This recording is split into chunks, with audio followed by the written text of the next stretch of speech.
Now, let's head over to the Tee Higgins conversation. And wow, we're going to start off with an extremely creative pick on my part. That is the New England Patriots. Oh my goodness. Wow. I am shocked that I am taking the New England Patriots as a potential landing spot for Tee Higgins. But this has been the one that has been most circulated, most speculated. This is the team that everybody thinks Tee Higgins, if he gets traded, this is this place he's going to go. Why? Well, the Patriots need a number one receiver more than I need air.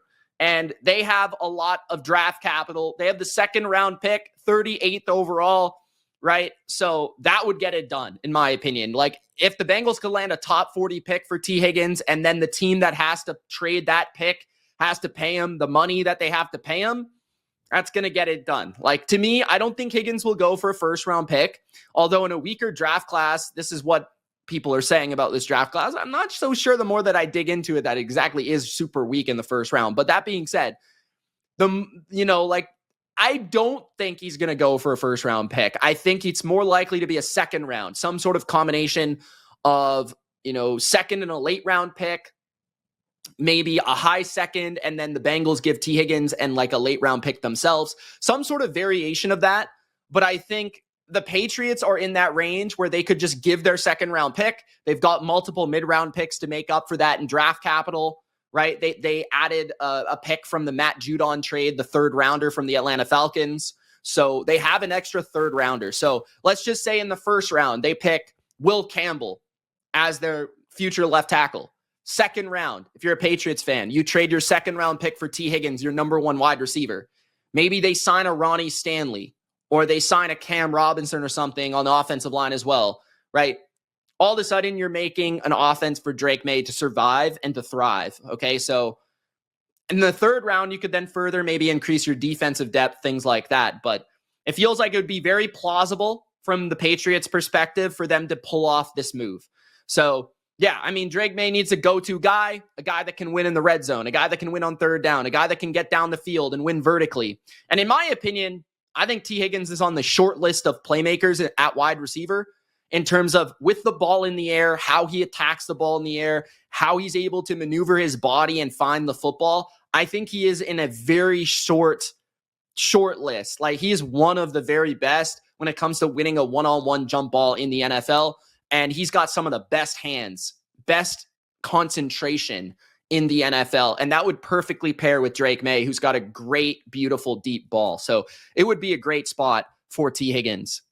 The Los Angeles Chargers, I think, would also make a great spot for Tee Higgins. Similarly to Drake May, although we've seen it more with Justin Herbert, Herbert is one of the best tight window passers in football. So the ability to fit the ball into tight windows where Tee Higgins has the great wingspan, has the great body control, has the great hands.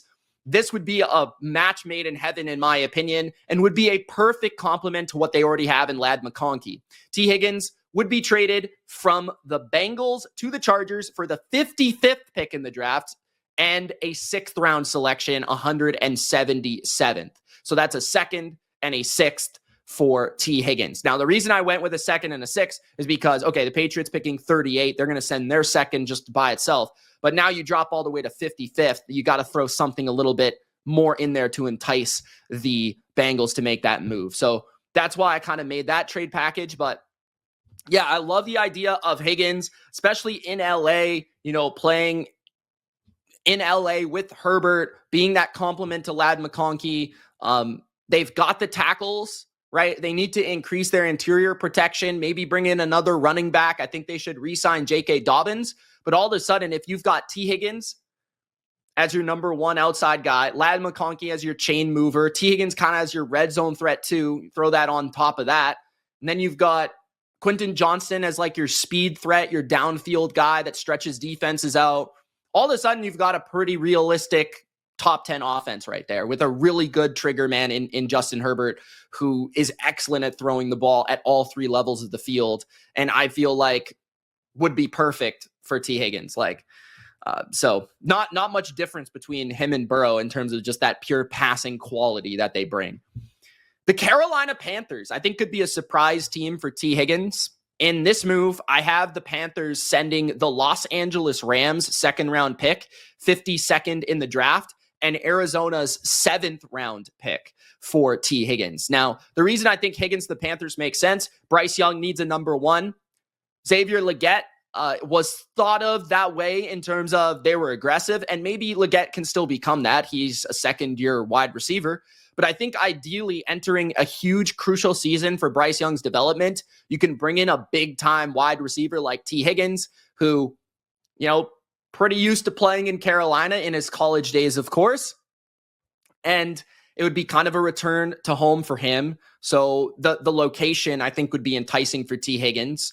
I also feel like the offense would be a good fit for him, as Canales did work in Seattle with DK Metcalf and worked in Tampa Bay as the offensive coordinator for Mike Evans. And I could see Tee Higgins being utilized in a similar fashion to both of those players, right? The outside player, the perimeter threat, the downfield threat, the intermediate guy. So I feel like the Panthers have Adam Thielen, old man. He's not going to last forever, but he's still producing.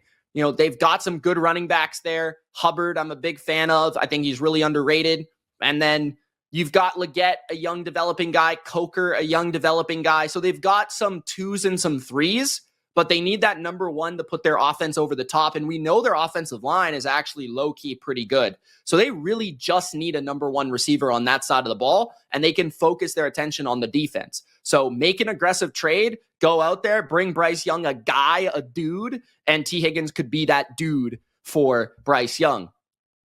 The final team and landing spot for Tee Higgins is the Green Bay Packers. Now, this one would probably potentially throw in the biggest shockwaves of them all. I mean, the Green Bay Packers going after Tee Higgins would totally change the complexion of the NFC. I feel like it would totally change what people thought of the Packers as a real Super Bowl contender, because even Josh Jacobs said it himself. We need a number one wide receiver. Christian Watson's going to be out for a while. He did get injured near the end of last season. That's kind of depressing. They have Jaden Reed. They have Romeo Doubs. Good receivers. Don't get me wrong. Good, right? I like Tucker Kraft a lot at tight end. Love Josh Jacobs in the backfield. But they don't have that one guy that Jordan Love can just throw the ball up to and say, hey, go get it. Touchdown. There we go. Perfect. Easy. Right? Every time it feels like the Packers are making plays on offense, it's rather a yak play, some sort of designed offensive mastery by Matt LaFleur, or it's like a perfect ball by Jordan Love on a back shoulder to Romeo Doubs, or Christian Watson just running by somebody. But like I said, they probably won't have that for a while. So a guy like Tee Higgins would just give them something they haven't had since Devontae Adams, right?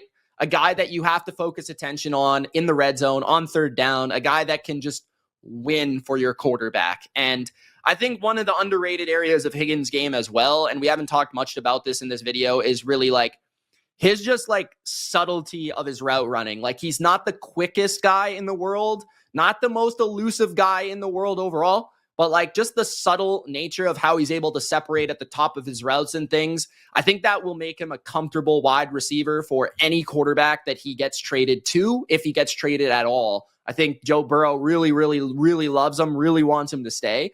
But when you're looking at the team building of the Cincinnati Bengals, can they really afford to pay their quarterback and their top two receivers all of the money?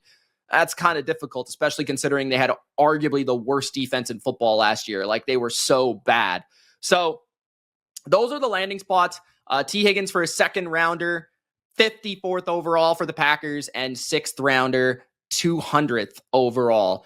Both of those are the Packers selections, I believe, 54th and 200th. Kind of funny enough, like 3 of the teams that I chose to be landing spots all happen to be separated by like 3 picks. That is the Panthers, the Chargers, and the Packers. And the Panthers, of course, have the Rams pick. So kind of funny, but I don't see the Steelers. Coach says the Steelers because I don't see the Steelers because that's in Cincinnati's division. I also feel like Tee Higgins would not want to go there. Like, they don't have a quarterback, like any semblance of a future at that position.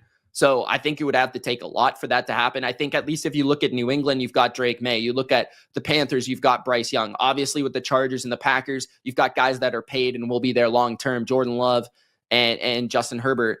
I feel like you need at least like the Bengals are not just going to trade Tee Higgins anywhere. I feel like he's going to at least have some sort of opinion on where he gets traded. Some of the other teams that did come to mind, a team that's been often thrown out is the Commanders, but Deebo Samuel got traded there. So I think they're eliminated from the conversation. The Titans are interesting, I guess, but I think you would also want to know who their quarterback is going to be. Maybe if they're able to go out and sign a Sam Darnold and then pair that with Tee Higgins, that would be pretty appetizing. But they did just spend a ton of money on Calvin Ridley. So I feel like their best approach would be drafting another receiver and hopefully hitting on that player in the draft instead of paying two receivers a ton of money. And then some of the other teams, the Niners are kind of interesting. They've been brought up for Higgins before. If Ayuk does get moved, I mean, Debo's already been moved, but I feel like even if they have Ayuk, Jennings, and Pearsall and Kittle, I think they're good. But like if Ayuk also gets moved, all of a sudden we're talking about, okay, the Niners need a receiver. Are they going to go after Devontae Adams? Are they going to trade for Tee Higgins? That becomes something. I think the Rams low key are interesting because the Rams will be moving on from Cooper Kupp. So would they consider Tee Higgins? Throwing that out there as a possibility. And maybe the Buffalo Bills, but I don't think the Bengals would. I don't think the Bills have the money, and I don't think that the Bengals would want to trade him to the Bills because they're like direct competition. It would be the same thing for the Chiefs. So that's what I see with Tee Higgins. Excellent player. Looking forward to seeing where he plays in 2025. Those are the trade packages for Trey Smith and Tee Higgins. There's one player that was very close to getting franchise tagged, and a lot of people thought he would get franchise tagged, but he wasn't. That's none other than Sammy Sunshine Darnold. That's right. Sam Darnold. Where's he going to go? Is he going to stay in Minnesota? So recent reports I've seen is that the Vikings and Sam Darnold are in discussions for a short-term deal to keep him in Minnesota.